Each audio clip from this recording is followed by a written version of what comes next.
Vincent, do you see the record? Is it recording? It is, yes. Okay, great, thank you. Good morning, everyone. My name is Dr. Nina Ha, and I'm the director of the Asian Cultural Engagement Center. Welcome to APIDAHM, which stands for Asian Pacific Islander Desi American Heritage Month. And this month's theme is a celebration of APIDAs. Welcome to the virtual mini-symposium of APIDA leaders in higher education, which is sponsored by the ACE Center, the graduate school, and of course, since the ACE is located in the Office for Inclusion and Diversity, OID as well. Before I begin, I would like to start with the land acknowledgement. Virginia Tech's land acknowledgement is we acknowledge the Tutelo and Monacan people who are the traditional custodians of the land on which we work and live, and recognize their continuing connection to the land, water, and air that Virginia Tech consumes. We pay respect to the Tutelo and Monacan nations and to their elders past, present, and emerging. We also acknowledge the university's historical ties to the indentured and enslaved whose labors built this institution. We pay respect to these people for their contributions to Virginia Tech.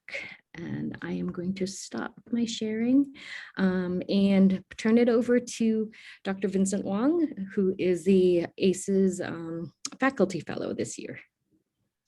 Thanks very much, Nina, and good morning, and thanks everyone for joining us for this important conversation.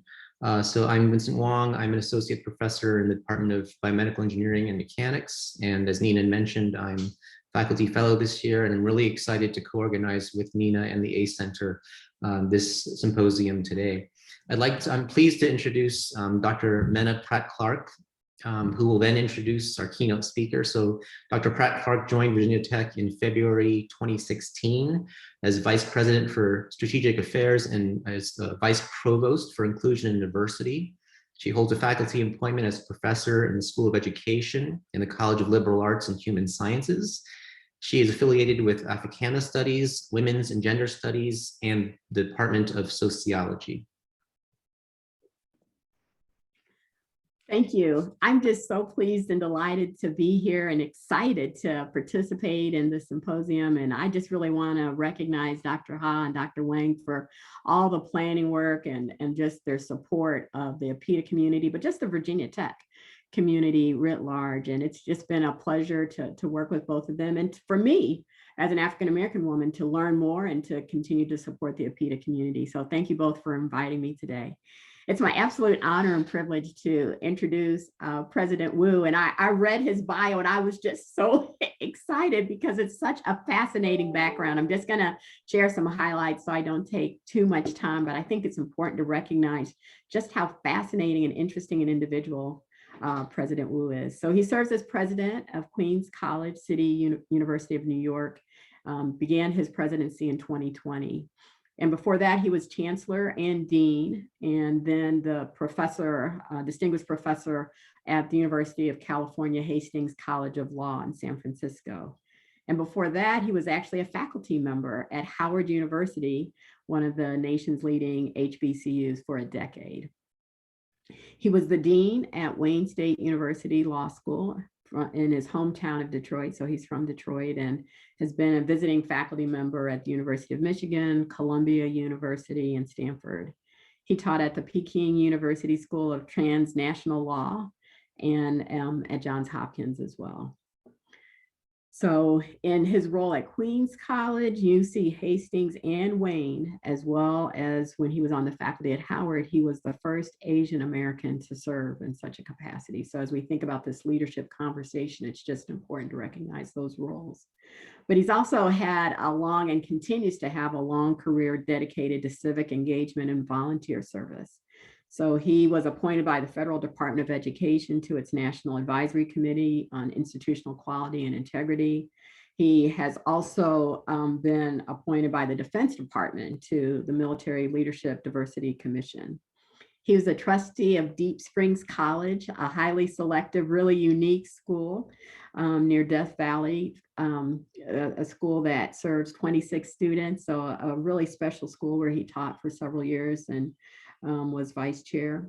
He was a trustee of Gallaudet University, the only university in the world dedicated to deaf and hard of hearing persons. And so I just think it reflects his range of commitment to issues of diversity. And he served on the board of the Leadership Conference on Civil Rights, the Civil Rights Education Fund.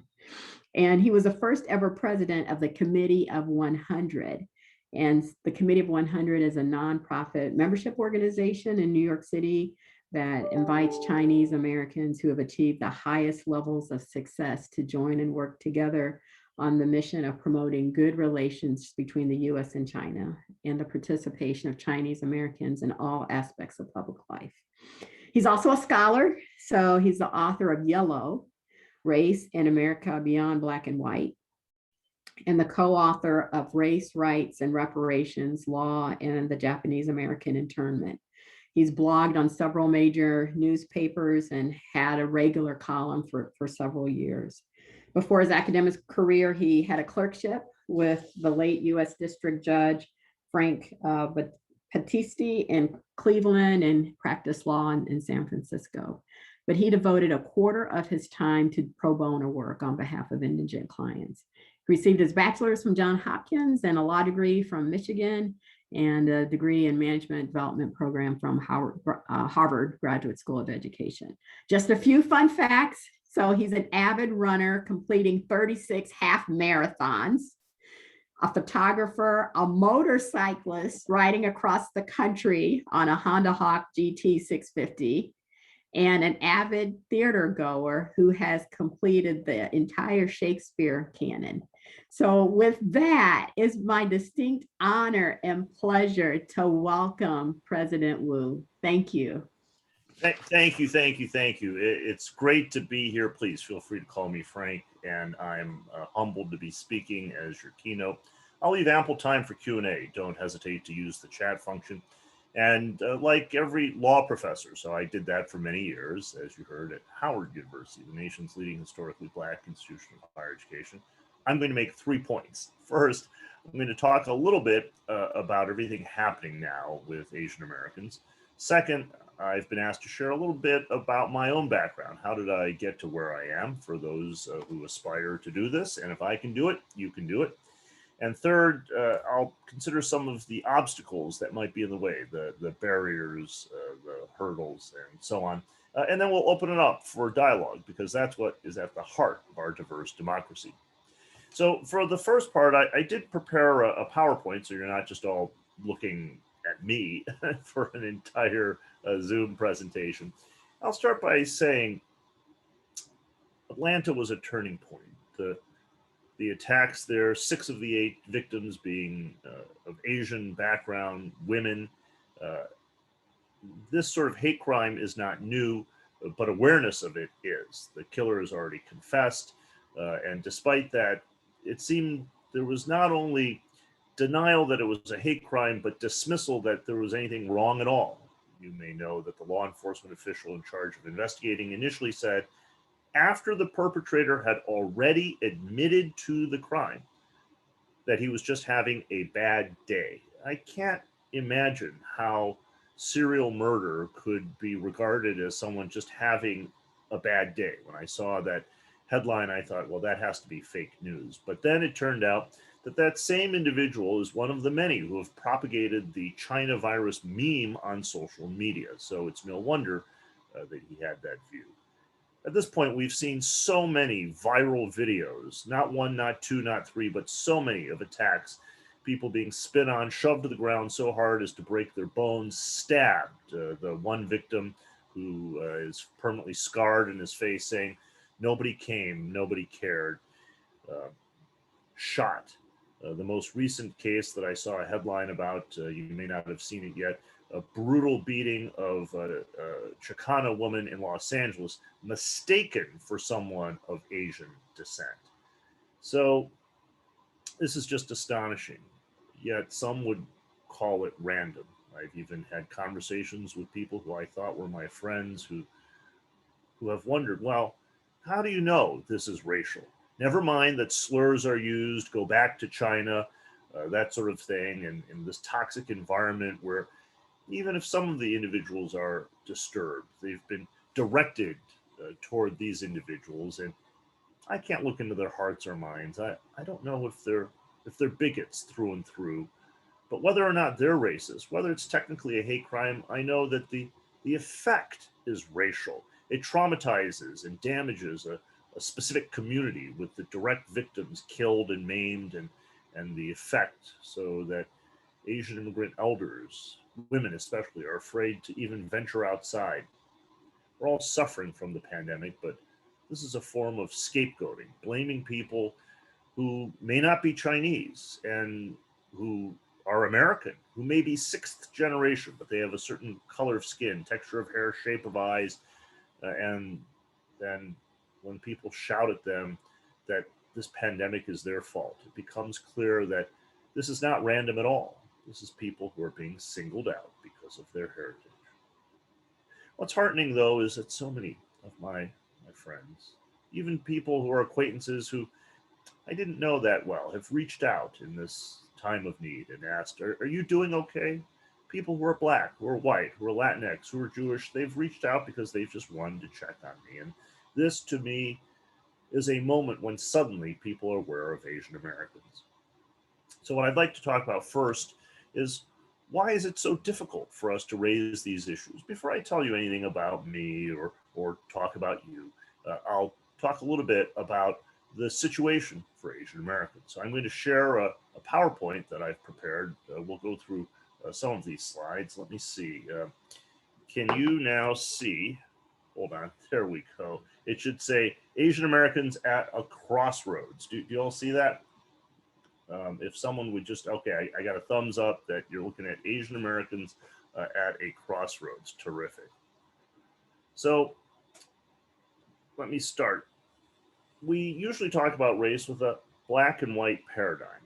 And I wrote a book more than 20 years ago called Yellow, Race in America Beyond Black and White, to make just a simple point that if you put everyone into one of two boxes, if you try to put everyone into one of two boxes, your picture isn't accurate. Now, what I mean by this is it's not out of Asian ethnic pride. It's not because of the ascent of Asia, the rise of China. It's simply a desire to be accurate, to be true to the facts, that I insist that people of every background, people who are Latino, First Peoples, people of mixed ancestries, that they be included. All you have to do is stroll across your campus or my campus, and you can see that if you have only a black and white view of the world, which has been the predominant paradigm, the framing that we've used, that it doesn't capture a picture that corresponds to reality. So whatever your academic discipline, whatever your politics, it then becomes difficult to analyze the situation, the racial dynamics. And at last, this has started to change. It actually isn't new.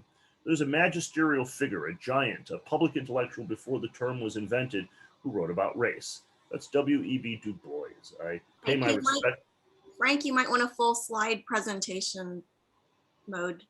Oh, right. Well, it's okay. If you can see the little slides at the side, that's fine. But I'll just leave them there. That will help cue me. You can see a big slide though here of W.E.B. Du Bois. Okay. Yes. So in 1903, he wrote a book that has never been out of print. I continue to refer to it, a collection of essays that is profound and prescient. If you've ever thought about race, you know Souls of Black Folk. And there's a quote, when students put this in a paper, I know they haven't actually read the full essay. They say this: the problem of the 20th century is the problem of the color line. That is accurate, but it's incomplete. It's not even half the sentence, it's half the words in the sentence. Du Bois continued, the relation of the darker to lighter races of men in Asia and Africa and America and the islands of the sea. You could not doubt that this race man, a founder of the NAACP, a leader of the Niagara movement before that he was committed to the historic struggle for Black equality. Yet he thought that it was helped, not harmed, by situating it within something that was global, universal, that was idealistic. And so I reference this to say that the project I propose isn't mine at all. It's the Du Bois project of analyzing the color line, but seeing that the problem of the color line is more complicated than we conventionally depict it as. So once you introduce Asian Americans, you find that they've been there all along. They just haven't been in the history books. So here I show a few examples. In the center is Malcolm X, assassinated, killed in 1965. He's dying there in the Audubon Ballroom in New York City. If you look at Life magazine, some of you will remember it as I do, our students don't. It's the Instagram of the print era, right? It's the news magazine that was heavy on graphic images. There you see at the top of the frame, cradling the head of Malcolm X, one of his closest associates, a confidant, someone who traveled with him everywhere after they met, Yuri Kochiyama, a Japanese-American woman. So why do I point this out? To say that in the struggle for Black equality, Asian Americans were there. The Japanese American Citizens League marched with Martin Luther King Jr. in 1963. They were there under the hot sun in Washington, D.C., sending an entire delegation depicted here with the photo when Dr. King gave his I Have a Dream speech. Grace Lee Boggs and her husband, James Boggs, were revolutionary, radical labor leaders in Detroit, my hometown. So Asian Americans have always been there and helped to build the Transcontinental Railroad, completed in 1869, yet in one of the most famous pictures of its era, there are no Asian faces to be found, despite it having been Chinese laborers that built the western half. So the predominant image, I'm going to skip forward here, of Asian Americans, there are two of them. One is the model minority and the other is the perpetual foreigner. It's worth talking for just a moment about this. The model minority is this image of whiz kid, rocket scientist, child prodigy, overachievers. And I always make it clear, we should accept a compliment, but when it's racialized, it becomes dangerous. There are those, among them are parents and grandparents, who sacrifice so much that we don't appreciate as we should, and who did achieve spectacularly. I credit them. Yet I wonder about this image of the model minority for a number of reasons. First, because it's just not accurate. Asian Americans also have the highest level of income equality among all groups, meaning that there are both those Asian Americans who, like that movie, Crazy Rich Asians, are ultra high net worth, and those who are undocumented, who work at those all-you-can-eat buffets, who are taxi cab drivers or now ride-hail service drivers. And so for those social scientists, this is a bimodal distribution. Asian Americans are concentrated in two peaks, not one. Second, bias is whitewashed. It's the idea, well, you're all doing well anyway, what do you have to complain about? Yet studies consistently show, including in Silicon Valley in tech, and there's studies that show this in higher education, Asian Americans are the least likely group, including with reference to other people of color, least likely to be promoted into managerial roles. Third, there's a racial resentment. It's why are all the Asians taking over? This has a long history, all the way back to the Chinese Exclusion Act. And every single positive aspect of Asian American achievement can be turned on its head. Think, if you will, of the actual child prodigy, the person who plays the violin or the piano, who debuts at Carnegie Hall at the age of 11, something we should be applauding. What is often said by the critics? Technically perfect, but no character, no soul, no feeling. They don't have it in their heart. So even Asian American perfection is held against them. If they don't miss a beat, well, they're regarded as too good, someone who maybe should get their comeuppance. They just don't have that soul in them, right? If you're good at math and science, well, maybe you're not a real leader. You're only good with numbers and formulas. Finally, it's often false flattery. It's not about Asian Americans at all. It's a way to hold up Asian Americans and say to other people of color, primarily African Americans and those who are Latinx, to say, look at them, they made it, why can't you? Which is a comparison that ignores the different group histories.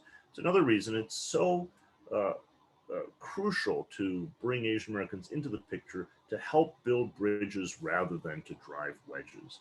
That's the first image. The second is the perpetual foreigner syndrome, exemplified by the question, where are you really from? As if you're a liar when you declare you're from Virginia or Detroit, because your heart must be elsewhere. Perhaps you're one of those spies that deserves to be investigated and driven out. In those hundreds of cases now many of which are false positives and involve racial profiling or double standards. The internment is the most obvious example of what happened during World War II, as Lieutenant General John L. DeWitt, commander of the Western Defense, said. I use this word deliberately to show it has no power over me.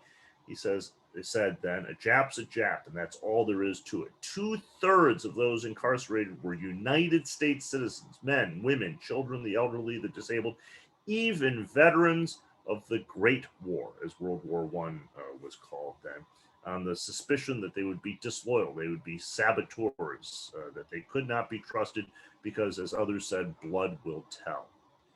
These anti-Asian sentiments preceded Pearl Harbor and have continued ever since.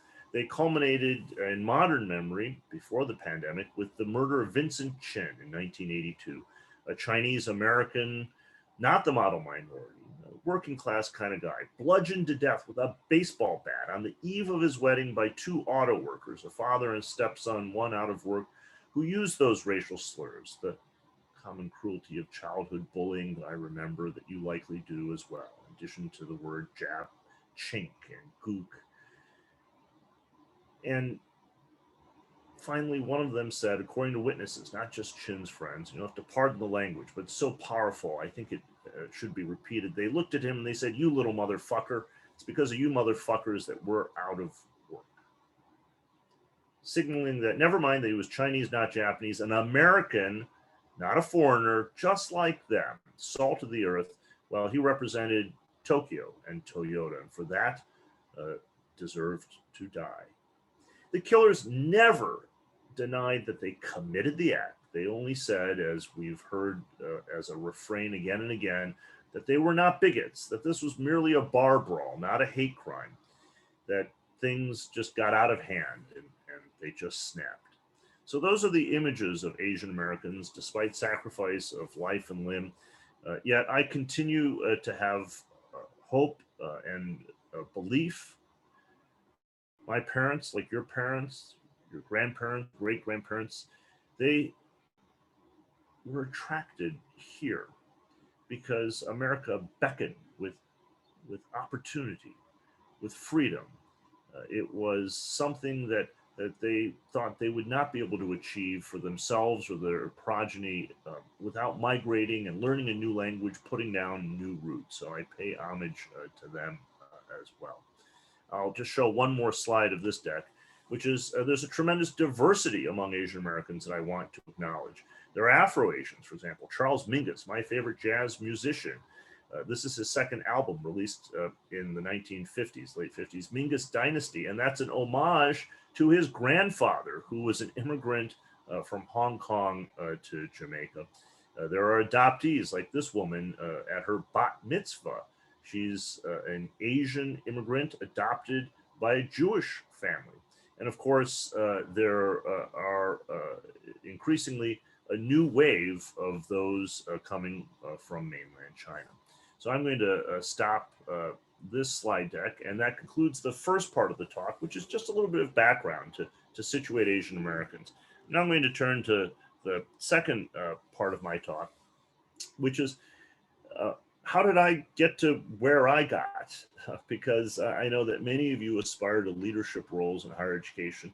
And despite the notion that Asian Americans are these whiz kids, as soon as you reach the level of dean, if you look at provosts, if you look at presidents, chancellors, trustees, the proportion of Asian Americans relative to those who are qualified is tiny.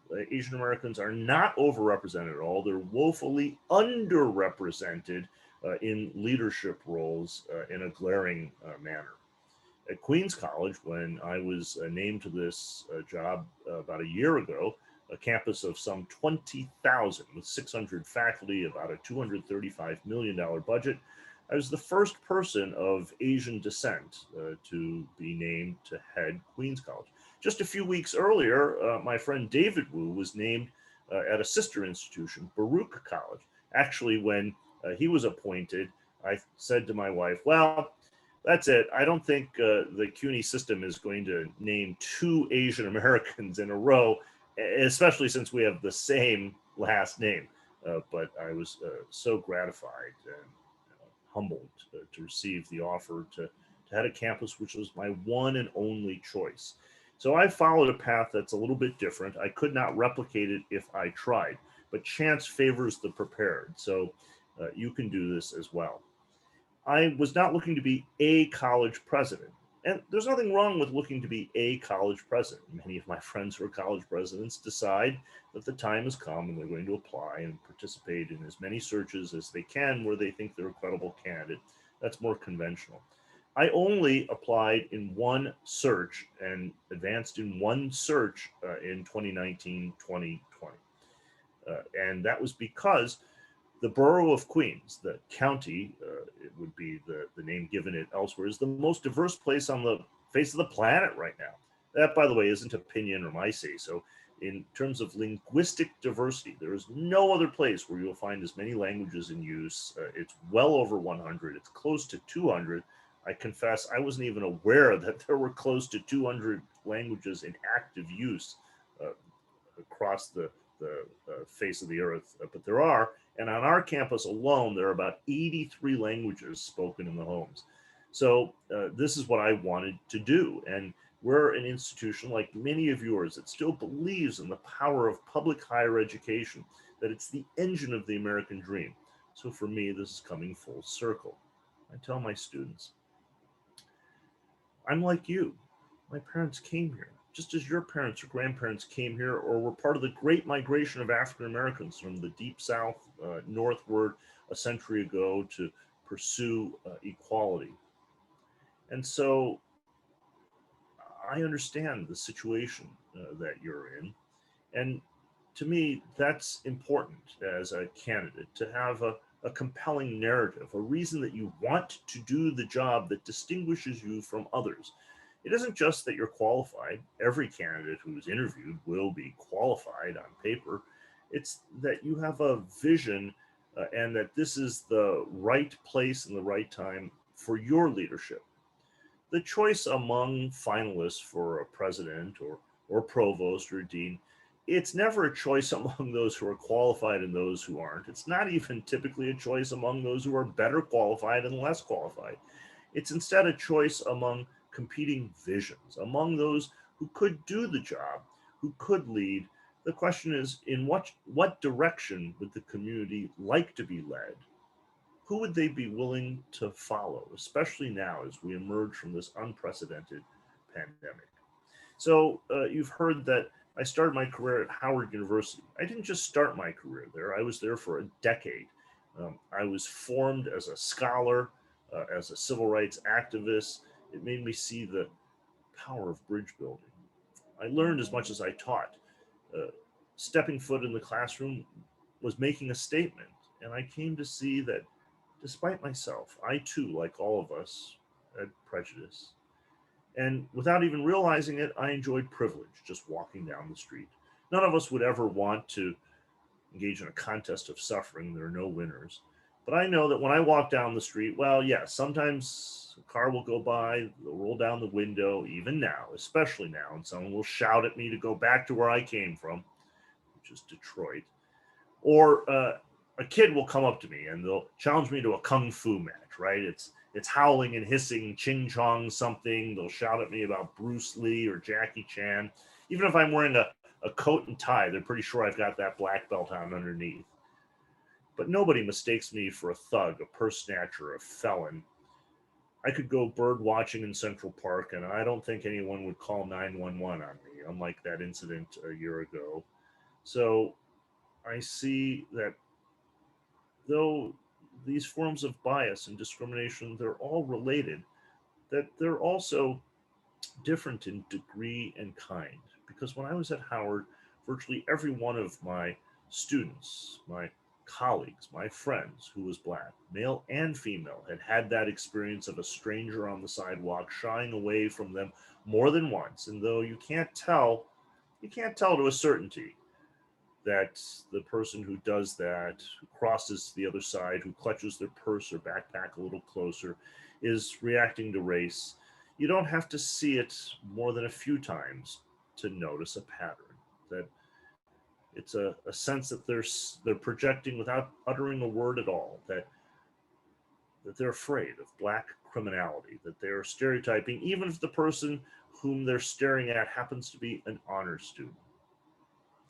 I decided I wanted to enter higher education administration because I had the opportunity to be a trustee at Gallaudet, the School for the Deaf and Hard of Hearing, actually a sister institution in a way to Howard. Both were founded by the United States Congress. Their charters were signed by President Abraham Lincoln.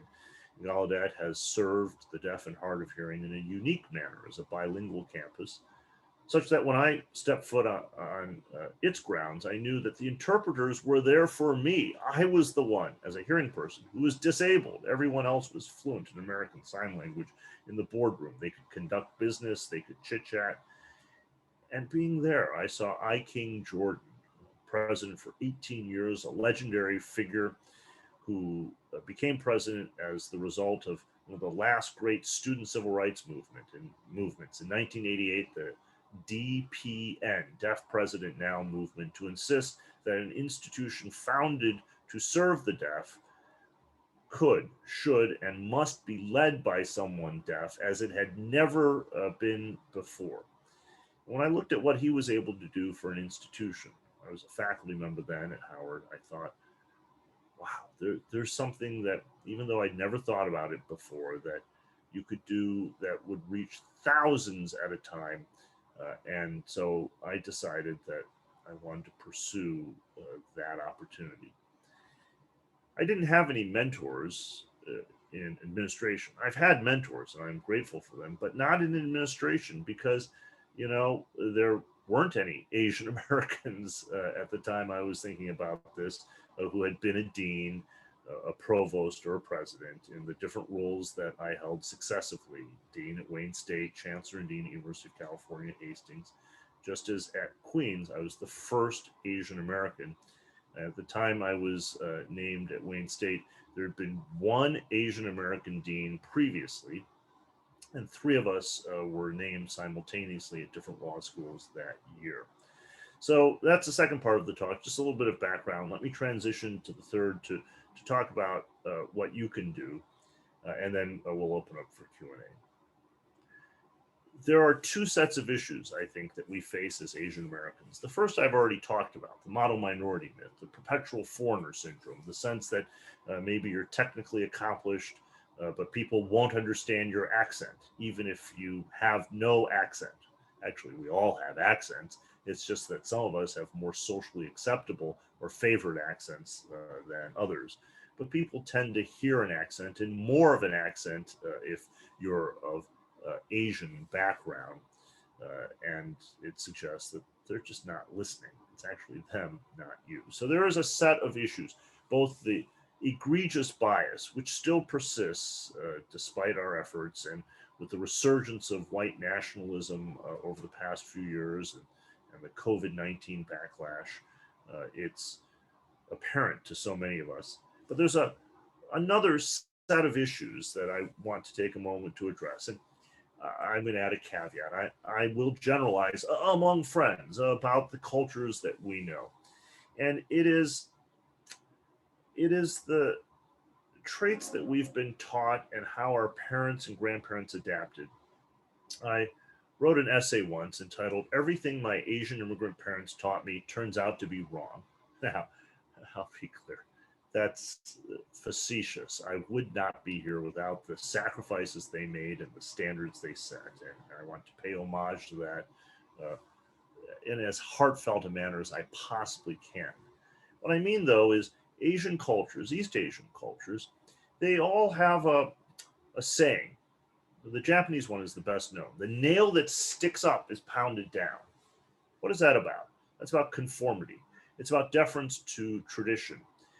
It's about fidelity to the prevailing norms, right? It's about respecting one's elders. It's about fitting in as best as possible, not making waves, right? There's a Chinese saying, the loudest duck is shot first by the hunter, right? If you're a Mandarin speaker, there's a phrase, 不要找麻烦, right? So compare that to the American adage, the squeaky wheel gets the grease. So what do I mean by this? Well, with respect to my parents and to their parents, I wonder if some of the adaptations which worked in a different place, in a different time, if they're suitable for here and this era. So if you are deferential, if you are apologetic, well, so much of what we've learned to do, if you're quiet, if you don't make a fuss, and you can be a very effective leader as an introvert, I have no doubt about that. But some of these traits that we've been taught, I wonder if they're maybe misinterpreted, lead others to take advantage of us, right? If you're too humble and modest, thinking, well, others will see the virtue of my work, well, maybe they'll just take credit for it instead. So we make a set of mistakes. I thought early on that what was most important was technical skill and working hard. And I realized not for a leadership role. Now, you do have to have technical skill. You have to be competent in the discipline in which you're trained. But people skills, those are the hard ones. They're learnable, but my parents gave them short shrift, and to some extent I did too. You know, when I was in high school, I was actually elected to a student government role. My parents told me to resign immediately because I had to be hitting the books to improve my chances to get into college. Little did they know that actually serving in student government would help you get into college and serve you well. So my point is, there are adaptations for our diverse democracy that have to do with the people skills, the soft skills, the ability to make eye contact, to be someone who is, in the jargon of today, relatable, right, to others. And it's our responsibility to adapt, as every generation does, with the new norms, and especially in a new environment. I'll conclude before opening up for Q&A by saying that all of that leads me to see, and here we come full circle to the beginning of my talk, the power of standing up and speaking up for principles and building bridges, coalitions. I'm asked to speak often to Asian affinity groups in the corporate setting. And they're predominantly people who have come to the United States with PhDs at the fanciest institutions in their homeland. Sometimes they've come and done a postdoc, and they've stayed here on a visa, and they've decided that this is where they'd like to make their home. They've put down new roots. They've had children who are growing up as Americans. They ask me, they say to me, well, why is it at my company, and maybe it's a high-tech company that has gone from a startup to a household brand name in no time at all. They say to me, most of the engineers are of Asian descent, but none of us is a manager. We don't get tapped for that. The first thing I ask them is who they have lunch with. And it's interesting how many of them, if they're from mainland China, have lunch with their friends who are in their same doctoral program at APIDA or Tsinghua. Those are the two leading institutions of higher education in China. And I suggest to them, as gently as possible, with positive sentiment, that perhaps they should have lunch with some others too, that they should go sit at a different table or invite other coworkers to join them, because if they're only having lunch with people from the same ancestral origins, and beyond that, from the same institutions of higher education, using the language with which they're comfortable and familiar. So I'm not knocking that. They won't progress because others will look at them and think to themselves, that is not somebody who has reached out ever to anyone who doesn't look like them. So yes, we have to fight bias, but we also have to look at what is it within ourselves that maybe we haven't adapted as well as we should. And both the fighting of the bias and the adaptation is best addressed through bridge building, by reaching out, which is what Asian American identity itself is. There are very few Asians in Asia. There's no love lost among those who fought total wars against one another just 3 generations ago. But when you come here to the United States, you realize, as people used to say and still do, you all look alike.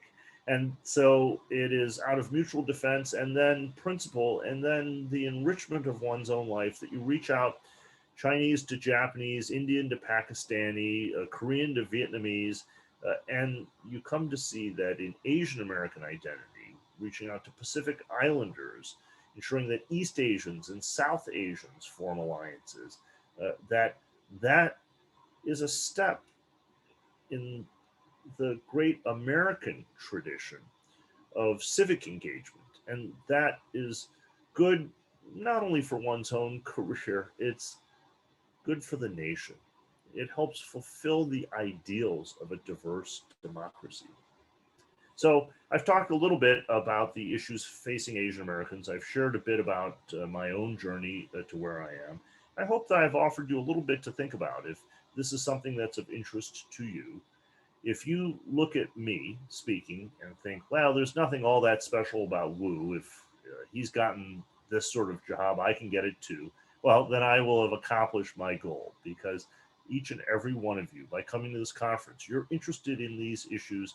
And I am sure that if you pursue ideals, if you stand up and speak out, if you build bridges, that you will achieve your own aspirations, which are not yours alone, but those of the community that's behind you. Thank you so very much. We have about 15 minutes for questions. I'm happy to talk about any of the issues I've touched upon or any that I haven't, because dialogue is what drives the diverse democracy, this experiment in self-governance that is our nation. Thank you. Thank you. Thank you so much for your thoughtful and reflective comments. I'm going to help moderate our Q&A. And so to those of you who are watching, please put some questions in the chat, either in the chat or as part of the Q&A. It'll be easier to notice a little bit if you put them directly into the Q&A section. And I'll just start off as I just reflect on what you shared on this balance of trying to find your own and feel comfortable in the community of familiarity in our workplaces and our schools, and but also branching out. What advice do you have on managing that? Because I think so many in higher ed feel the need to find community, but also feel a little bit apprehensive about moving outside of comfort spaces. So can you talk a little bit about just how to balance that? Right. Yeah. It's not easy, but it gets easier over time. So, in some ways, I'm a contrarian. I know it's important to have safe space. That's very important. It's important to have a place you can go for unconditional love, even especially if you've done something wrong, if you've messed up in life. We all need a place of refuge where no one is going to question us, where they're going to support us. No one is going to look at what we eat and say, ick, what is that? They're not going to say, may I touch your hair? They're not going to be curious in a way and stare at you because of cultural traditions or faith. We all need that. But sometimes we have to venture beyond that safe space. And look, it's easy enough, I know, to give a speech. It's really hard to do this because it means going to a room where people want to say, oh, you're in the wrong meeting. Your meeting's down the hall, right? And they want to send you someplace else. And they might say something snarky, and it can even be, let me be honest, among minorities, right? It can be one community saying to another, what are you doing here? This isn't your fight. And so it isn't easy, but half of success in life is showing up. And part of being a leader, if you really want to be a leader, there's a test, and it is absolutely learnable. Are you willing to walk into a room of strangers? For any reason, maybe you've moved someplace new, you're going to a new church, you started a new job. Can you walk into a room of strangers and say hello and meet some people? Introduce yourself. When you have no entourage, there's nobody with you, nobody knows who you are, nobody announces you, you're just you. And you're just walking in there. But you're walking in there because you're going to testify about your state appropriation, so you can be an advocate for your institution. And you're new and everyone's looking at you and they've heard a little bit about you. And there's a chance for some chit chat beforehand where a lot of the business gets done. And there's a group of people, the old boys network, a few women now. Can you go up to them and break into that conversation graciously, not awkwardly? That is not easy. Okay, I'm just going to tell you, I was not able to do that, but I learned how to do that. I learned how to do that by watching other people do that. I learned how to do that by just saying to myself, all right, I'm just going to go do that. And the first few times, all right, you blunder. It's not as smooth as you wish it could be, but then you learn over time. This is how it's done. You learn from your mistakes, but the hardest part of it, it's like everything else. You know, I took up running about 6 years ago in 2016, as was mentioned. I ran 36 half marathons.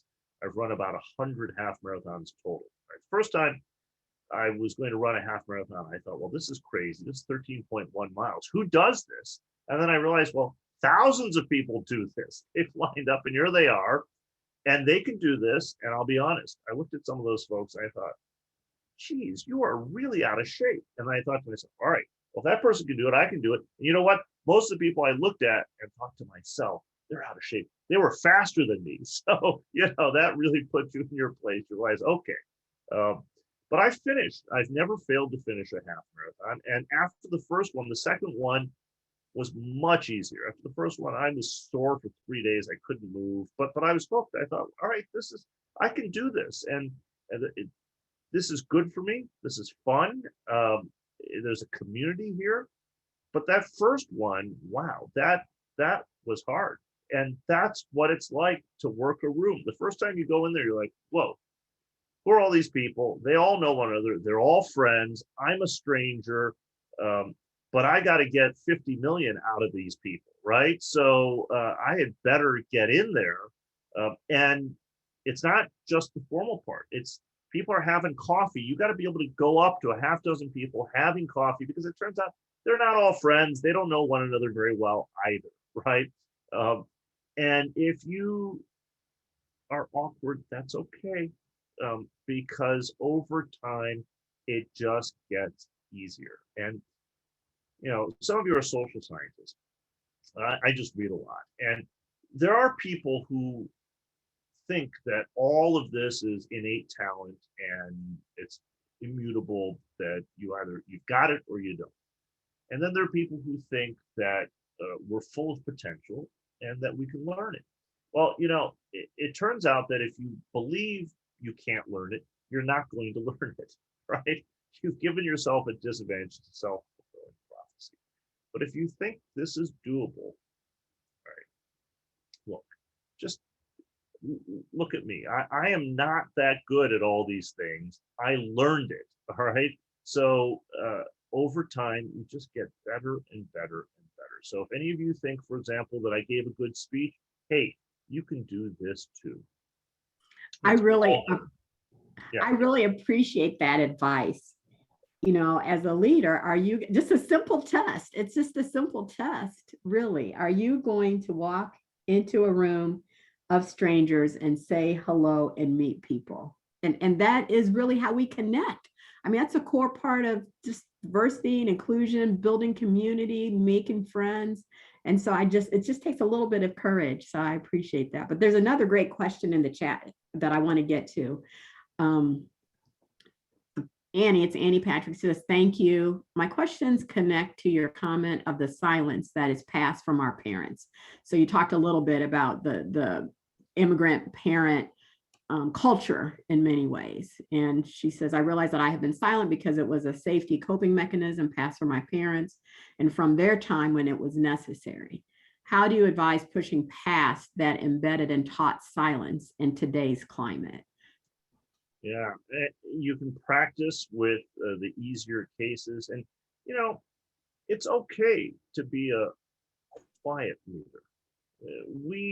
There's a type of prejudice that most of us have that we don't acknowledge. Most of us prejudiced against people who are introverted, right? And many more people are introverted than you realize. You know, I'm actually introverted, right? If I take a personality test, it will indicate that I'm introverted. But I've trained myself when the job requires. And you don't have to be loud. You don't have to be flamboyant. You don't have to copy any specific person. So how do you do this? Well, practice with the easiest situation that you can think of. It's not a one size fits all sort of thing. You can't get it out of a book. You actually have to start doing this. But when someone says, right, I'll bet every one of you has had this experience. When someone says about one of these incidents, and there's just so many now, which will help you in what I'm about to say. When someone says, yeah, I don't think that's really about race. That was just a random kind of thing. How do you know that that person wanted to attack that Asian person? Yeah, I just don't buy it. All right. I think we need to say something to that person. It doesn't have to be confrontational, right? You might point out, well, it's not one incident. There are 100 of them, right? It's not just one video. There are 100 of them. And the person used a racial slur, right? How much more clear can you be, all right? And even if we're not quite sure, the effect was racial. So start with what you think might be easy. And sometimes what you think might be easy is hard, right? Maybe it's your friend. Maybe it's someone you've had over for dinner. Maybe it's someone you've known 25 years. You actually feel pretty close to them. You know their children, they know your children. And yet something's come between you now where they say something to you about, well, you know, maybe this whole virus thing is China's fault. And even though you're third generation, right, and don't speak any Chinese dialect, you grew up here. When they start to talk about, yeah, China should have to pay for this Chinese virus. That's tough to talk to someone who you know, who you trust, who you like, who you thought liked you, to explain there's something not quite right. That doesn't sit right by you. But, you know, I'll tell you, as hard as it is to have that conversation, if you don't have that conversation, it will weigh on you even more. You'll wake up at night, you'll think to yourself, that friend of mine, boy, I wish I'd said something. And then you'll wake up 10 years from now when that friend isn't so close to you anymore, and you'll think, you know, I wonder if we would still be friends if we had a honest conversation back then during the pandemic. And you can actually think this through, right? You know, I don't have the perfect answer. Sometimes racial incidents happen to me. I'm just so shocked, so surprised, I don't know what to say, right? So the next day you're in the shower and you realize, that's the clever comeback. That's what I should have said. Well, write it down. Remember that, because it will happen again, because these incidents recur, and then you'll have it ready. And it's not that we script our conversations, but it's that if you're a person of color, and everyone is a minority in some visible way is accustomed to this, there are those things that come up again and again and again, right? And you need to have some sense of, well, this is how I'm going to handle it the next time. All right, I think we can take another question or two. So we have another question. It's someone asking about a law school in New York or in the Newark new area that an Asian American should consider attending. So what are your recommendations for law schools in that area? Well, CUNY has a fine law school that's public interest oriented. So I actually am on the faculty of the CUNY Law School. I'm on leave while I serve as president at Queens College. I'm happy. The person who asked that question, if you want to talk offline, we can talk a little bit. I'm going to say something else that is controversial, all right, and explicitly provocative. There's something else that some Asian Americans, I'm not going to say all, because I don't want to stereotype myself, but there are actually studies. People have looked into this because they've wondered, is it actually true? So Asian Americans in general are much more brand name conscious, especially when it comes to higher education, than most, including than whites. So there's a study that looks at hypotheticals. They ask people of different backgrounds, would you rather be, the best student at a less prestigious school or the worst student at a more prestigious school? And almost all the Asians want to be the little fish in the big pond, not the big fish in the slightly less big pond, right? So you know this. It's the Asian immigrant parents who name their kid Harvard, right? And I think, oh man, you did not help that kid, right? You didn't help them get into Harvard, and you just made their lives miserable for them, for the rest of their life. And you see this, right, in the pressure of the Asian American students who commit suicide or who pretend to go to a college and it's fake, right? They fake their acceptance and they actually leave. There are stories that aren't just urban legends. And so I worry about that too. And let me tie that back into higher education leadership. And here too, I'm going to say something some of you might disagree with. That's okay, because we need to cultivate the ability to disagree in a civil way, right? That's part of what civil society is about. It's what we need to model. So this will be slightly different at R1 institutions, okay? But for the most part, when people size you up as a candidate for a leadership role, they're not going to be looking at your technical accomplishments in your academic discipline. They're going to be looking at your other skills. Can you be the public face of an institution? Are you going to be good with legislators? Can you raise money? As a candidate to be president of Queens College, at no point did anyone go looking at my scholarship and say, wow, we'd like to evaluate you on this basis. Now, again, don't get me wrong. You have to have a decent publication record to be a chair, to be a dean, to be a provost, to be a president. You can't have done nothing unless you're a non-traditional candidate, which is increasingly common. But really what you're going to be assessed by is not what you think, because the overlap between the job that I have now, the job that I had when I was a faculty member, is maybe 1%. It's a different job. Being a leader involves its own skill set, all learnable. You can do it, but you have to want to learn a new skill set different than the skill set you already have in your academic specialty. So we're out of time. We've got a great panel of speakers. I look forward to listening to them. I will say it has been my pleasure. And as your keynote speaker, if any of you want to contact me afterward and mention that you were at this conference and want to talk a little bit, I'd be happy to do that.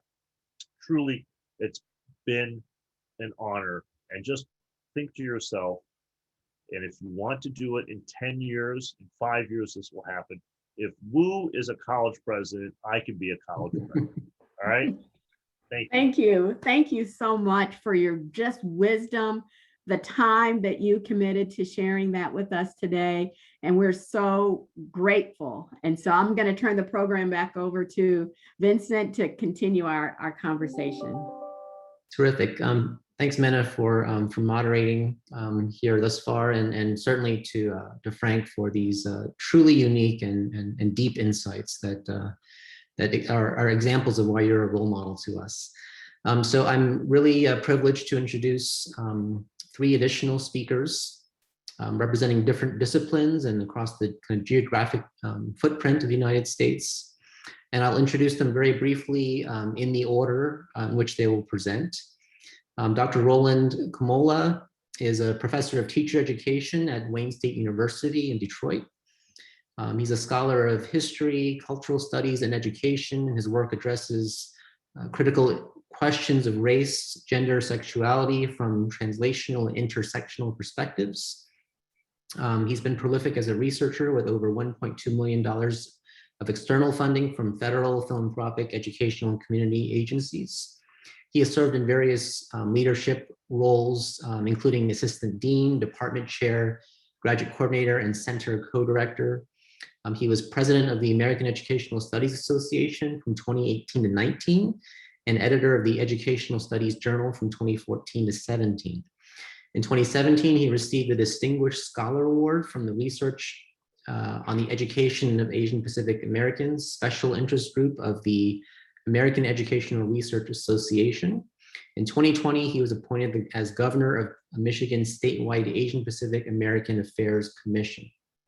That's the first speaker, and then I'm pleased to welcome Dr. Miriam Lam as well, and she's the Vice Chancellor for Diversity, Equity, and Inclusion, the Chief Diversity Officer, Faculty in Comparative Literature, and Cooperating Faculty in Ethnic Studies at University of California, Riverside.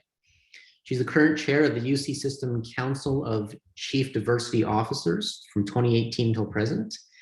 Prior to her administrative appointment in 2016, she served as vice chair of the Academic Senate and chair of the Committee on Committees from 2009 to 11. She was a College of Humanities, Arts, and Social Sciences Executive Committee member while serving as Director of Graduate Studies for the Southeast Asian Studies Research Program, later stepping into the role of Program Director from 2011 to 16. In 2020, she served as Interim Assistant Dean of Students for Ethnic and Gender Programs.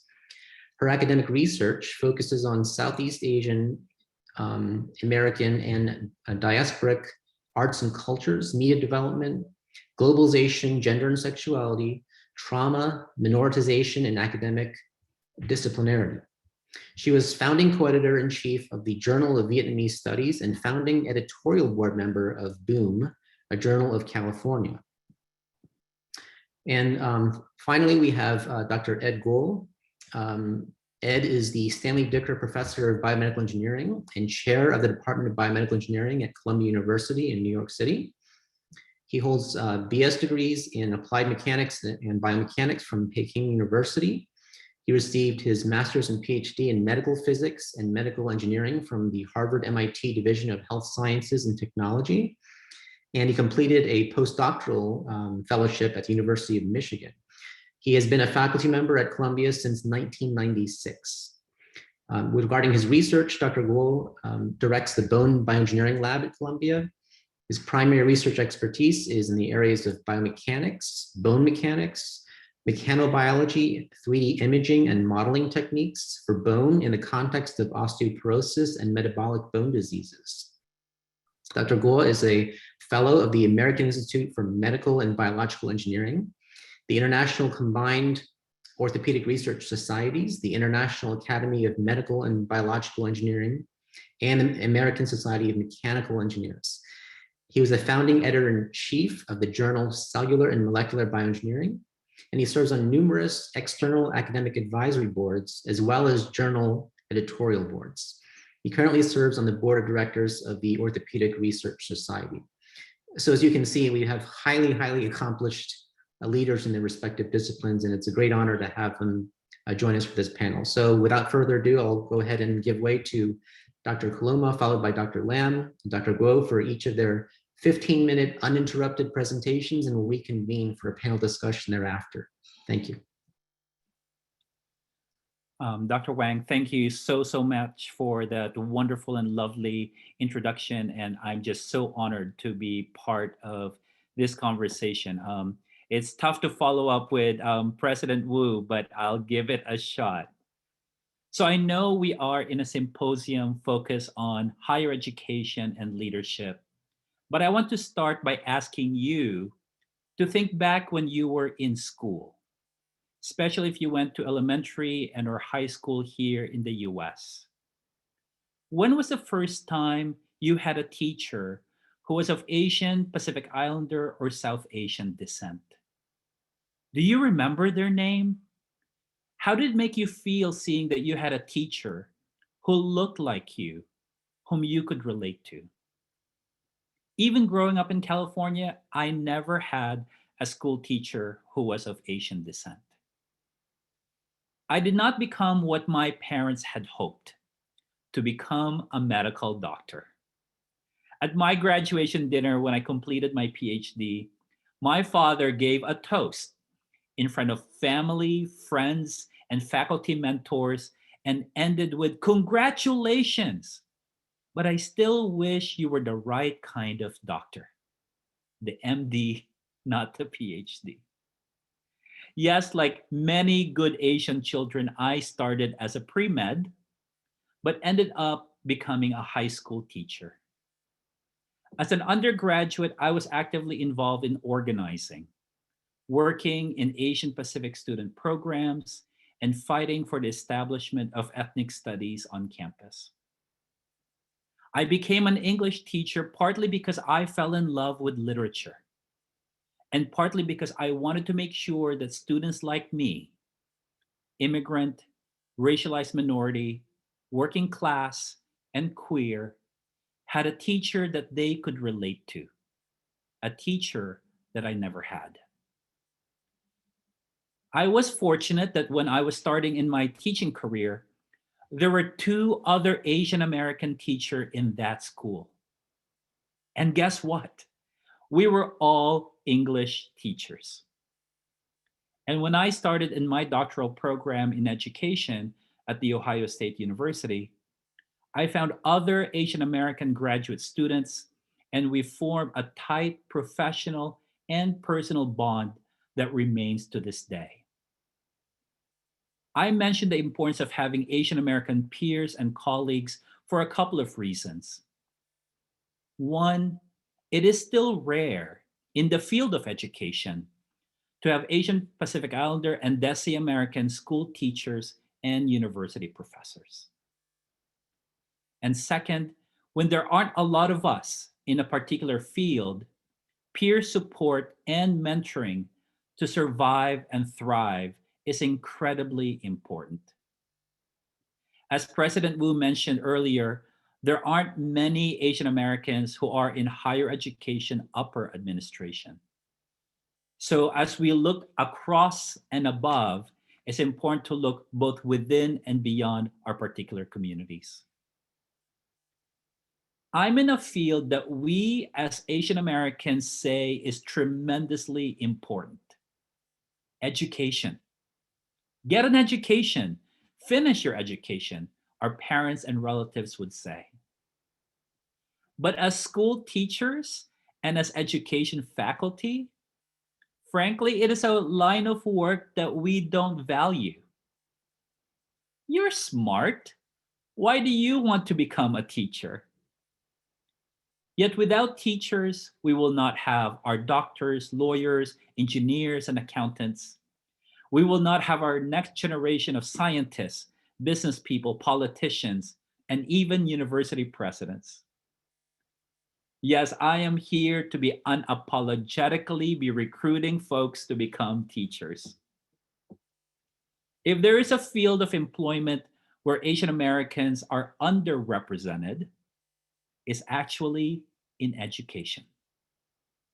According to the latest available data, in the 2015-16 school year, Asian American and Pacific Islander students constituted 5.3% of the public school student body in this country. Yet API teachers made up 2.5% of the public teaching workforce. Somehow, we as a community value education, but I'm not necessarily sure if we value being a teacher.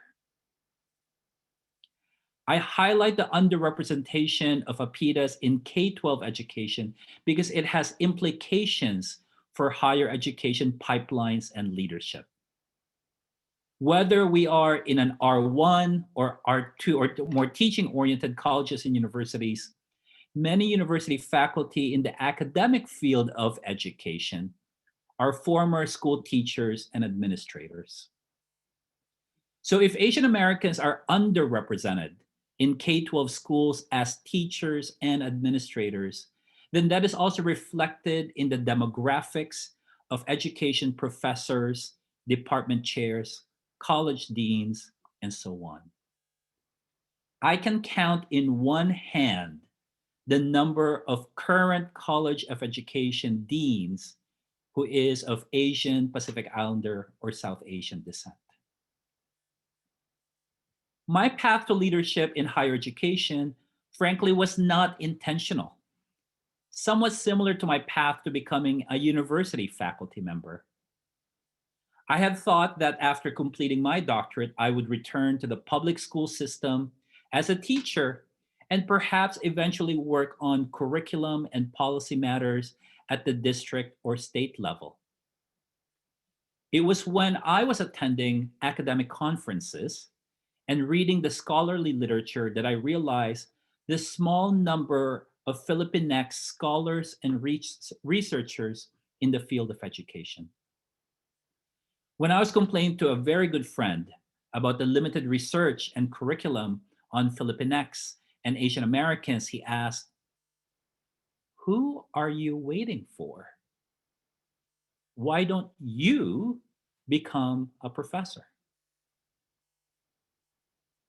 At that moment, a light bulb came on, and that directed my sights to becoming a university faculty member.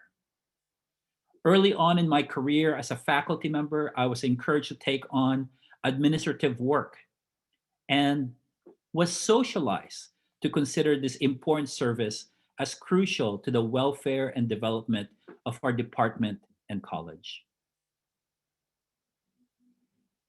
With a few exceptions, all my mentors have been women. From my first supervisors as a student worker at the university, to my entire doctoral dissertation committee, and to the department chairs and deans who hired me as a faculty member and administrator. Perhaps it's because I'm in education, a professional and academic field that is predominantly female. Perhaps because I'm queer, and perhaps women are more comfortable working with those from the LGBTQ community. I am not entirely sure why, but I am deeply, deeply grateful. From my female mentors, most of whom are Asian American and African American, I have learned important lessons, and let me share 3 of them. First, taking a collaborative approach to leadership that accounts for collective decision-making and transformative culture.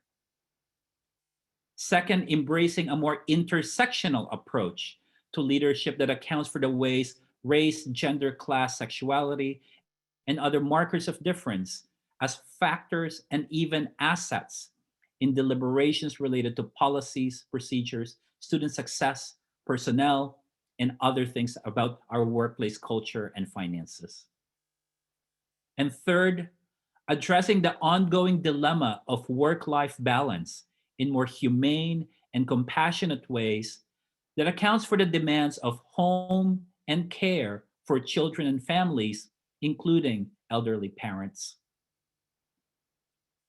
Perhaps I also gravitated and sought mentorship from women, and more specifically, women of color, because they reflect and deepen the values, beliefs, and practices that resonate with me as a Filipinx, as an Asian American, the importance of the collective, of intersections, of family and community. Yet, this leadership style and approach, which draws from certain cultural and feminist frameworks, is at times not recognized, embraced, or valued in higher education. Often in my leadership roles, I struggle with the contradictions between the values I hold dear and the decisions made and their intended and unintended consequences. Now, I understand that workplaces, like life, are full of contradictions, compromises, and even complicities. In my roles as a department chair or a college administrator, I am usually not just the first Asian American, but the first person of color and even the first out queer person to hold such positions. And as many of you know, being the first can be a double-edged sword. I have certainly felt the pressure of representing community. I have certainly made sure that in the context of the Midwest, where I have lived and worked for the past 20 years, I'm mindful that certain discussions of diversity, equity, inclusion include me and sometimes do not include me. For Asian Americans, we count in terms of institutional reports and statistics, but very limited resources, if any, are provided for student and faculty recruitment, culturally and linguistically affirming support and resources, and even leadership development. If you're a queer person of color, there's hardly anything. Now, President Wu and others will probably share various experiences of racism that we face in higher education, both explicit and implicit, both hostile and direct, and various forms of microaggression. Those are certainly part of my lived experiences in higher ed. And sometimes it's difficult to tell if the antagonism or the microaggression or this kind of pushback was due to my race, sexuality, both, or neither. Yet many others have already informed me that I would not have encountered such opposition, or I would not have been treated in particular ways if I were a white heterosexual male. Now, being an Asian American leader, being a first to hold such particular leadership roles in any institution also has its joys, its rewards, and sense of accomplishment. I mean, I have been very, very grateful to have the opportunity to lead projects and initiatives that have led to particular changes both institutionally as well as in the communities that I'm working with. So for example, this morning, I convened a virtual meeting with elected officials, school board members, university faculty, and community leaders to discuss how we can raise awareness, mobilize the grassroots, press other elected officials, and push for API studies so that schools can have more inclusive curriculum, especially in light of the escalating anti-Asian racism and violence. And I'm mindful that because of the position that I hold, that I was able to convene this. So let me close with a few statements here. If you are interested in becoming a leader in higher education, know that there are different routes and roles through the academic and non-academic routes, such as in student affairs, through formal and in informal roles. On paper, it looks like I may have taken a fairly conventional path. I completed my PhD, I became a faculty member, and rose in the professorial and administrator ranks. But this is definitely a path less traveled. So think about two things. Know your why. Why do you want to pursue this path? What do you hope to achieve and attain? And how are these roles and positions aligned with your own values and commitments? Second, know your how. How are you prepared for this role? How are you going to be supported in this role? And how are you building a team so that you have the capacity to be able to move forward with the kinds of visions and directions that you want to take? And I think sometimes something that we don't talk about is if you have partners and families, how are you prepared as a family unit to take on these leadership roles? What support systems do you have from family, friends, both within and beyond the university? Certainly, there are many types of leaders. There are leadership skills that can be taught, learned, and practiced. But we bring a particular set of values, backgrounds, and commitments that are deeper, genuine, authentic, and frankly, that cannot be taught or really practiced. I have realized over time that what is important is being true to myself, to bring all of myself, being Filipino, being queer, coming from an immigrant working class family, and share who we are, who I am, that can hopefully humanize and democratize institutions and leadership. Thank you. Thanks so much, Roland. And Miriam, please, the stage is yours. All right, thank you, Vincent. And it's lovely to see Frank and Roland being so polished and formal. I'm going to caution you in advance that I am not such. And so I took direction very concretely and tried to answer all of the organizers' recommended areas of coverage in these 15 minutes. So I'm going to roam fast and loose. And so please bear with me. But so my position at UC Riverside is, Chief Diversity Officer. And because our campus is a very lean one compared to some of the other UC campuses, as you can imagine, our office has to partner with all of the other senior leaders and vice chancellors and vice provosts and deans and such in order to do the work of DEI across campus. So we don't believe it's the responsibility of the DEI office. We believe that DEI work and social justice and climate change are everyone's responsibility. And so because of that, I think Mena said it earlier in the Q&A with Frank, that relationship building is very important to this work.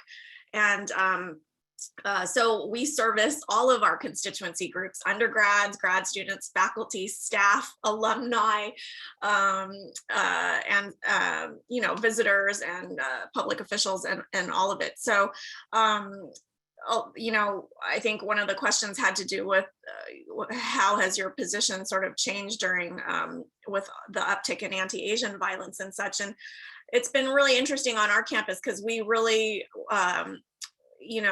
galvanized around Black Lives Matter and fighting anti-Black racism and such. And so when the campus, focused some more attention on the anti-Asian violence and stuff, there were a lot of concerns like, are you going to then now, move away from anti-Black racism and such? And so it was interesting to really come to and comfort our Black and Asian students in a way that was sort of calling in and coalition building and solidarity building, as opposed to fighting over the scraps of our oppression and hierarchizing these struggles, right? And so I think that's been really great for bringing our international scholars and students into the fold of domestic and international forms of inequity and discrimination and such, right?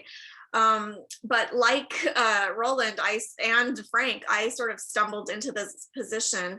As you heard from the intro, I was regular faculty for 14 or so years and went through the ranks. And I think as a woman of color, you're always doing DEI work, right? I was helping my high school ESL teachers with, because I could do Spanish and Vietnamese, all the Guatemalan, Colombian, Mexican, Cambodian, Lao, Vietnamese Hmong kids.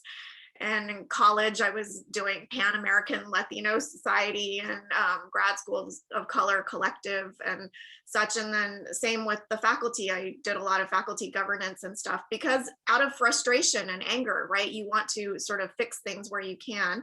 And then when this position opened up, actually, my predecessor was a specialist in diversity in higher ed, which I certainly wasn't, Dr. Yolanda Moses, African-American and Anthro. And the administration really wanted somebody who was going to build infrastructure on our campus. So somebody who knew the campus well.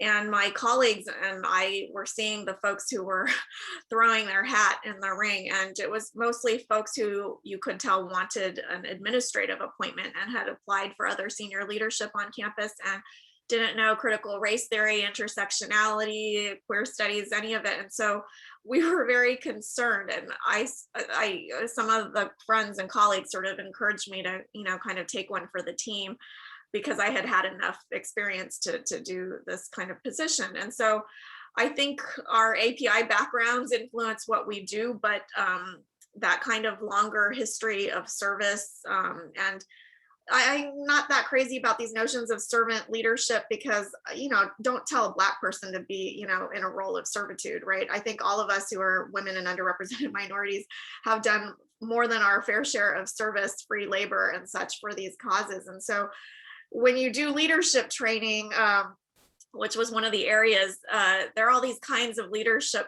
styles, right? Transformative leadership, authentic leadership and such, and you want to kind of pick and choose what works for you. I was doing a Coro leadership program at the time when I got this position that's sort of geared towards individual leadership training and such. The UC system offers it. And I was learning a lot about all the different positions across the university. So that was really helpful. What do the facilities management people do? What do the HR people do and such? But it was only after I got into the position that I did this other kind of leadership program out of the University of Michigan's education school that was sort of about higher ed and the public good. And I sort of found more of a tribe there because all the folks in higher ed leadership and administration were really invested in DEI, social justice, really changing the landscape of higher ed and decolonizing and such. And so there are different kinds of leadership programs you should look out for, just to answer that question. And then sort of mentorship along the way. When you do leadership training, they tell you don't just look for the same kind of mentor in your academic discipline, right? You do want a professional academic mentor, but you also want to look for people who can be advocates or patrons, people who float your name out to different boards and different, when they're out on, panels like this, they float your name out, right? To really be your kind of, the sort of apprentice and model.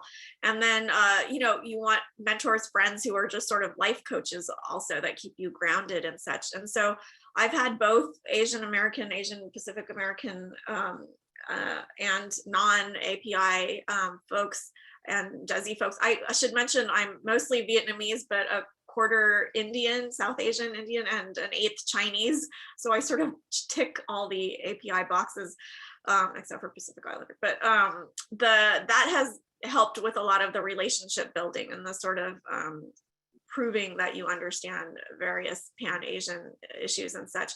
But, one of my earliest mentors was a German-American woman, Gabriella Schwab at UC Irvine, where, we have great white women in our lives and not so great white women in our lives. And she was one of these great white women mentors who would, email me and say, Miriam, I saw this grant and I already sent in a letter for you, so you better send in your application. Right. And she was always sort of on the lookout for her students. And so I learned a lot from her. She was also very transparent about all the tensions in academic politics in our department at the time, but also campus wide. And I think that's very helpful, a form of mentorship, really giving the lay of the land to other folks who are coming after you so they can better navigate those academic politics and those interpersonal politics they're going to have to deal with. And then David Yu, who is at UCLA, when I met him, he was the Amerasia Journal director and director of the Asian American Studies Center at UCLA. And I just knew him as a nice man who edited the journal and such. And I kind of noticed he was moving up in the ranks and he was then a dean and then a vice provost at UCLA, who was kind of in charge of all the American Studies, ethnic and cultures programs. And he and Connie Chen had invited me to be a discussant for Susie Wu's new book on Korean American stuff at the Huntington Library. And afterwards, he just kind of pulled me aside and said, "Hey, Miriam, you want to just chat about mentoring you for higher ed leadership, administrative?" Because he knew I was an associate vice chancellor at the time, and he wanted to help me think through my career trajectories, and used himself as a sample or model. And I just thought no one had ever thought to do this for me, and no one had really tapped me and thought about me as a, progressing in the admin position, because it wasn't something I had thought about. And so you get allies from unexpected places also, and don't turn any free mentorship away from any ethnic and racial group, because sometimes the folks who are most aligned with your identity categories have other issues in their lives that make them more gatekeepy and competitive and insecure, right? And so the challenges question that Nina and Vincent asked also, the biggest challenges along the path of higher ed leadership development, I would say, are people, just because of that relationship building aspect. And some of it is academic and some of it is not academic, right? Some of it is academic disciplinary gatekeeping. So you see this in your own disciplines as you're moving through the ranks, but then you also see it from just faculty and folks who are resistant to DEI work, for example. And often It's because of the non-academic people challenges. I've pinpointed this very awful personality trait in people, and it's a awful combination of insecurity, ambition, and narcissism. It's a really bad combination because those are the most unexpected people. You never know how they're going to stab you in the back, but you never know how they're going to, because they're figuring issues out for themselves. And so I would say that's been my biggest challenge. Otherwise, other leaders and stuff, you can learn how to manage up, right? You learn, oh, well, that dean will do it if they think it's their idea, or that person will do it if you do all the work and they get the credit. And so you learn how to kind of work different people to being better collaborators. And then in terms of the how do we now, sort of help others that follow us, and such, that kind of tapping I mentioned that David did for me. I find myself doing that a lot now on campus, and it's not only for API folks, it's for all our women and underrepresented minorities on campus. People often see your position and think like, oh, maybe I should go into DEI, that maybe that's where I want to go. And so I often meet them regularly for ongoing mentorship and map out from where they are what their portfolios will can look like. And I don't tell them to go into DEI, because you don't also want to get ghettoized in DEI work, right? You want to keep your options as open as possible. And you can do DEI in whatever position you're doing, right? I'm sure President Wu is doing DEI work right now as president. And I'm sure, as you heard from Roland also, all of us are doing DEI work in our respective positions. And so but that tapping is really important, because they say women and underrepresented minorities have to be tapped 9 times before they apply for a leadership position, whereas the familiar straight white male will go up for positions they are not even qualified to go up for, and they will apply. So we have to kind of get ourselves over that hurdle. And then it's really important to me to mentor not only students, obviously, but other staff, professional staff who could go into higher ed leadership development. And also at Riverside, I feel like we have a dearth of faculty leaders. They're either very anti-administration. Many colleagues gave me Darth Vader bobbleheads when I took the administrative position, feeling it was treated like it was joining the dark side. And I would joke, well, it's DEI, dark is good. But when you are on the other side in admin, you start to realize, people are not just good or bad. They're very complex individuals. And I've learned a lot from our chancellor or president, for example, that I didn't know when you were a junior chancellor, like your first 5 years, you don't have as much power and authority on the council of 10 chancellors as you would once you're after the 5-year hurdle, right? And so what can you push as a chancellor in a system with the power of 10 that the UCs like to pride themselves on, right? Versus, all these other kinds of politics. And when do you bring public scrutiny in? When do you pull back? And when, so I think just being a sponge for knowledge, production and knowledge, political knowledge politics is very helpful in just understanding the higher ed landscape better. So I think I'll stop there now, if that's okay, and move to Dr. Guo. That was amazingly efficient, Miriam, and very much appreciated that you addressed every single one of our questions, and before 8:45 Pacific time, I should boot. So thanks so much. And finally, Dr. Guo. Wow, that's well, first of all, thanks for Vincent and Nina for kind invitation. It's he look at me as leaders, but for those for Vincent probably know how the Columbia Engineers works. I do not feel I'm a leader, I'm a servant, because our department system is the chair are elected by the faculty and serving for 2 terms. So therefore, in these 6 years, you have a chance to serve the people. But my experience, I will say, is a lot of them happened is really not prepared, right? Not prepared. So I come from mainland China. I received my undergraduate education in China, and also did many years of graduate school before come to the States. So actually, I come to States in 1988. I stopped in City College in New York for 1 year. So therefore, Frank, technically, we are in the I was in the same institution. Then I went down to did my PhDs and then joined Columbia in 1996, and go through the ranks. Has been here for almost ever.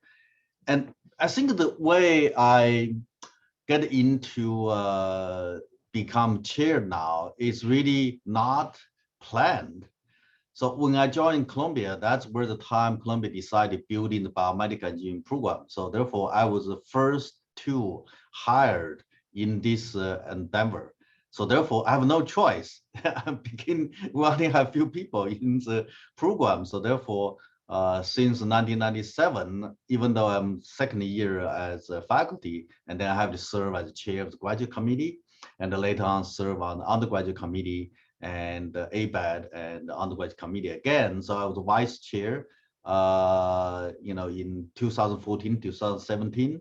And then 2017, our chair unexpectedly stepping down 1 year earlier. So I was not really running the chair at that time. But I have to say my Asian background probably did make that influence, because I was chatting.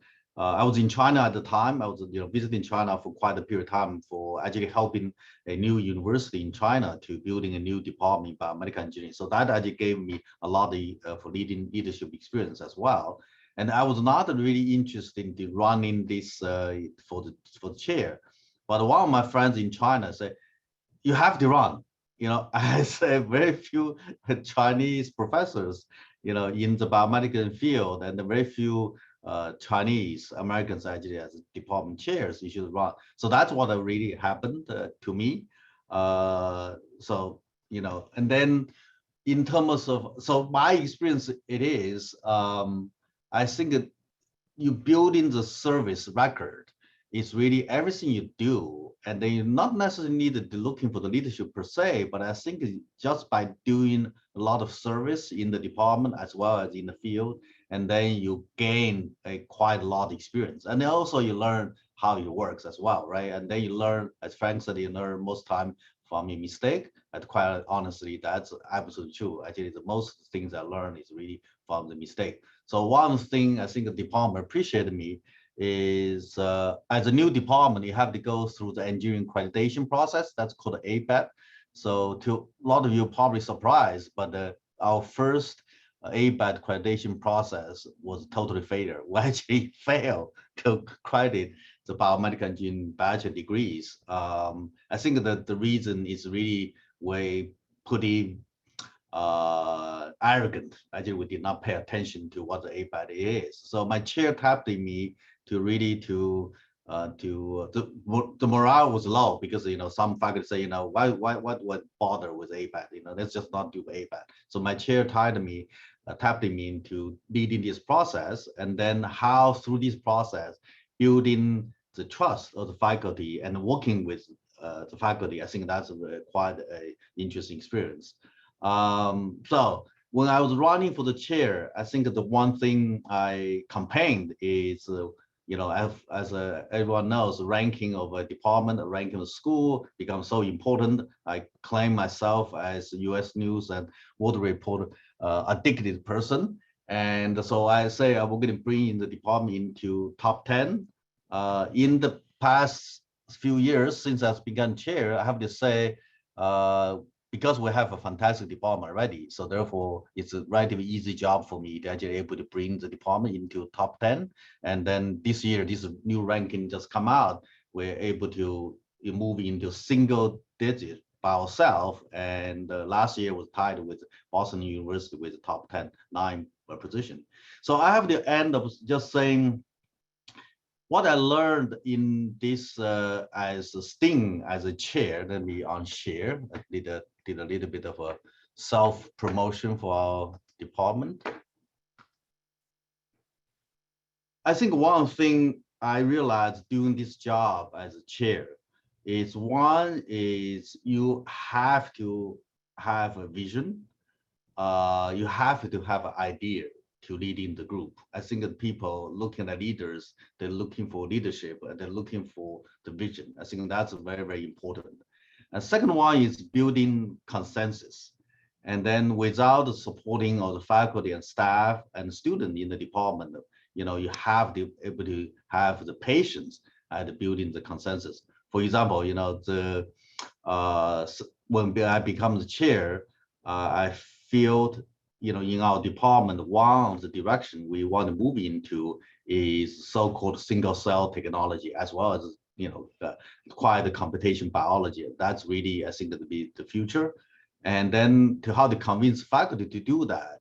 I was not able to do it in the first retreat, right? But I just keep at it. So every faculty meetings, I will, bring this topic. And finally, they probably got really tired of me bring this topic. And finally, we have a unanimous supporting for building this one. So in the past few years, we added 2 new faculty, fantastic faculties in this area. And then everything, after building consensus, I think everything becomes easier. And the third one is, I think people are watching. So therefore, as far as my job as a chair at Columbia, because as I say, it's term limited, it's not, you really do a service for department faculty, then people are watching. They will see what you do, right? So therefore, I think one thing very important is you have to be totally devoted to department, not really to gain any personal interest for yourself. I think that's I think is very, very important. I never, for example, every year we have certain TA allocations for our department. So I rarely actually tap into that one for personal lab, because I understand everybody's watching and that. So back into probably the more recent anti-Asian and anti-Chinese racism in the country. I have to say, honestly with you, maybe that's the syndrome of the first generation immigrants to the US.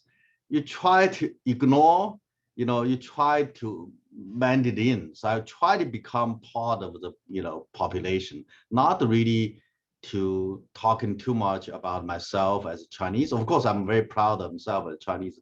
Even as a chair, actually, I did not really, even though when I become the chair, the anti-China sentiment, as well as the NH begin to cracking down so-called a Chinese influence, certainly affecting a lot of, scientists of Chinese heritage. But I did not really bring these things to the department level. I feel this is not something, probably, I'm struggling. Of course, I care about this one, but did not. Last year, just as we, shut down and then to, everybody stay home, and my wife and I are taking a walk on the real side, and then we go passing unfortunately, a Caucasian man jogging. And then he shouted to me, my wife, and said, guilty. And I was just totally surprised, because for a moment he passing by, I have no idea what he was talking about. And then realized he's really shouting at me and my wife about this one. Then I realized, this is something really surprised, because in New York, this is not the place to happen, because New York is really a proud places, a melting pot for immigrants, first generation immigrants. So therefore, I think more recently now, I really pondering these questions. And it's one thing come out of this one, certainly is very important, is the mission of DEI was not part of a focus department. I have to give our student credits, because they pushing us very, very hard on this. And then the department, last year we had a retreat, and department come together, realize there is something we can do. I think we have to change in at least what we can do in higher education with a number of students in our population, especially with the graduate student, PhD student population. We have to increase the underrepresented minority in our group, as well as our department. So therefore, I have to say is this is really a positive thinking for us to realize, we actually are Asians, unfortunately taking the, unfortunate deaths of 8 people in Atlanta. Suddenly now this becomes attention of at the national level. I think for my kids, they were born here. They are American-born Chinese, but as Frank pointed out, they always will have this problem, right? People were always asking you, where you really come from. I think one thing I was really thinking about, including African American and Hispanic and Chinese, because that's what we're looking, right? Because no matter how many generations, we're going to look in differently. So I think we somehow really what we're really looking at is celebrating the differences. It is fine. It is actually a benefit to the society. We have people looks differently. I think instincts for a lot of people to see some people are different from them, have this instinct biological uncomfortableness involved in them. But somehow we as a society, as a country, have to go over, this hump. That's something I think I'm very looking forward to Frank really providing more from his studies. How do because I'm just surprised these hundreds of years later we're still dealing with these Asian phenotypical problems we have, discrimination we have, and then what fundamentally need to be changed, right? Even for the African American, of course, it's more than 100 years we're still dealing with this situation, and then you have these African Americans still fear driving on the highways and feared by stopping by police and may lost in their life. I think that's really fundamentally some things I'm looking forward to working with each other. So with that, I'm probably ending here, so we should have some time for discussions and questions. Thanks, Vincent, for this kind invitation. Excellent. Thank you so much, Ed, and really to all our presenters for these incredible insights. Very, very much appreciated, and I'm sure all the trainees and actually at various levels, even the faculty, grateful for all the advice here. Given the time that we have available, about 12 minutes, I would like actually to start by just inviting all 4 presenters from this morning to maybe provide some feedback to each other on what you've heard. And then again, I certainly encourage the webinar participants to chime in with Q&A, please, through Zoom.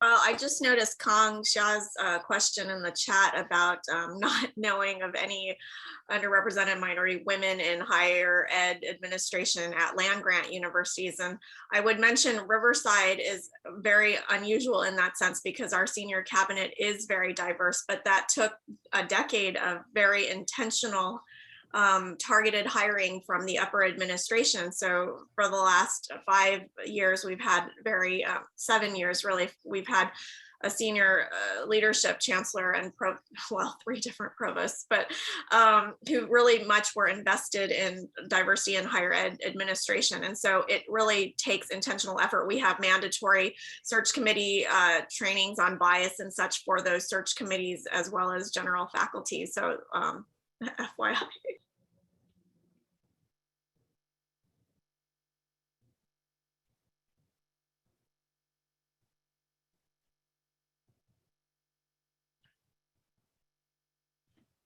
Frank, let me ask you a question. You wrote a book 20 plus years ago, right?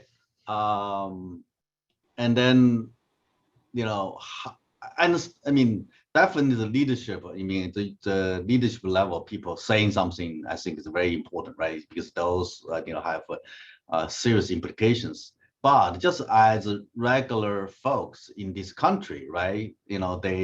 How we promoting the diversity, people looking differently, actually is not a threat, right? It's actually, that's making the US the best, right? That's why initially we come here and we decide to stay here. But I think, how we working on that? I think that's really the emphasis we have in the, DEI have to emphasize, it's okay, feel uncomfortable, see somebody differently, but, somehow to let them to say, do not have those fears and do not have this, xenophobic fear they have. So what we can do as a society? Yeah, I'll say we have made progress, right? We have a vice president who's African American, Asian American, and a woman, right? I didn't think that that would happen. In New York City right now, running for mayor, it's an astonishingly diverse range of people, right? And 25 years ago, that likely would not have been the case. Yes, maybe you'd have a minority candidate, but having multiple minority candidates, including women of color. So I think it's important to acknowledge we've made just amazing progress, yet something has happened. So I'm going to take back something that I've said in various speeches. If you listen to a speech that I gave, say, 5 years ago, at that point, I was saying, mostly in your face, overt, explicit, egregious, violent bigotry in public, it's declined. And we still have structural issues, we have microaggressions. But here's what I'm going to take back. In the past 4 years, we've seen a resurgence of explicit bigotry. What I mean by that is not my interpretation, someone who expressly stands up and says, I'm a white supremacist, on websites and QAnon and all of this. And it's just crazy. And they talk about race war, go out and get guns, let's go shoot people of color. And then they do. There's been a rise of violent anti-Semitism, right? People going into synagogues and shooting people. People who are anti-Muslim, going to mosques and shooting people. They're targeting people of faith. And then the Atlanta attacks, and of course, I'd be remiss if I didn't just acknowledge again and again and again how many unarmed African-American men and women are being shot and killed. And now, thanks to citizen journalists, you can watch the videos. Now, my father, who was born in China, grew up in Taiwan, came to the United States. He and I, we don't talk about that, right? But he's been watching the ongoing trial for the murder of Mr. George Floyd. My father said to me, that was ridiculous what those cops did. My father, he maybe you have a parent like this. He never talks to me about this kind of stuff, right? But he's been watching the trial, he's watched the video, and he wanted me to know. And as an Asian immigrant, I thought to myself, wow, okay. My dad, who I didn't think was thinking about this stuff, he absolutely is with Black Lives Matters because he watched the video and he was shocked. All right, so the other thought I'll offer is it's a process. Now, diversity is like democracy. You have to keep at it. It will never end, but I say that as an optimist because it's about engagement. It's about addressing this, and the world's constantly changing around us. What right now adds to this isn't just COVID-19. Asia has risen in a way, and it's apparent that we will live in a multilateral world, right, with more than one superpower.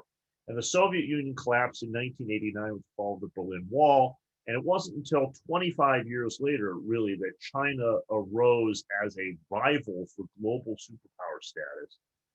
As an American, I'm confident we will prevail because of our values of diversity, democracy, openness. I have friends who say to me, oh, if China takes over the world, you'll be all set. And I think to myself, no, I won't. It means every choice my family has made for 3 generations is wrong, right? I'm totally screwed if China takes over the world, right? Because I'm obviously someone who is an American to those who are very much Chinese. But I have confidence. We're resilient. We will come back. We just have to work together. It's a process.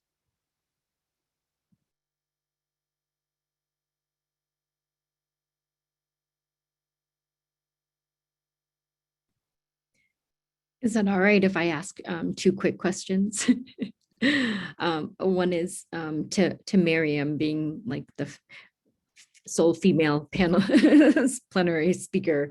What has it been like for you to have all of these intersectional representative identities and really just being in administration, right? And being female, and what sort of advice can you give to others who are wanting or seeking these positions as well? And then for Dr. Santos Coloma, I wanted to know your thoughts on the, has there been improvement in APIDAs in K through 12 education and representation and teacher education, especially since in Blacksburg right now, what we're facing is a lot of bullying towards APIDA students right now, and facing them, and the school system not really doing very much except saying, oh, I'm sorry this happened.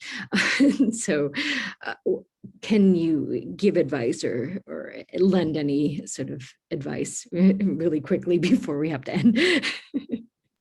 Yeah, I'll just say quickly that I think you have to work hard. I mean, I had the advantage of having ethnic studies training, right? So I had a broad understanding of diverse racial politics across all the racial food groups and all of that. But even there, you know, they say good hiring managers, good leaders hire to their weaknesses as opposed to hiring people who just replicate them, right? And so, for example, in our office, I have an African-American woman, white, woman, and you want to make sure that your office looks as representative as possible and that you continue learning, right? So when to defer authority if you're co-facilitating something with somebody else, if I'm doing a workshop with our Black Student Union or something, I intentionally, you want to make sure you prove yourself so that they know, the different racial politics involved, right? And so I think a lot of that is continuing to always learn, right? We were at commencement one time and I was interacting with our previous vice chancellor of business and administration. He's African-American, and I noticed he took his sunglasses off when I was putting mine on to do the walk, right? And I asked him why, and he said, oh, Miriam, as a Black man, I can't have my sunglasses on at commencement sitting up there on the platform. And so we had this long conversation, and in that moment, I learned a lot about the perceptions and sort of Du Bois's double veil of consciousness, right? It's still in effect. And so to continue learning, I think will help all women.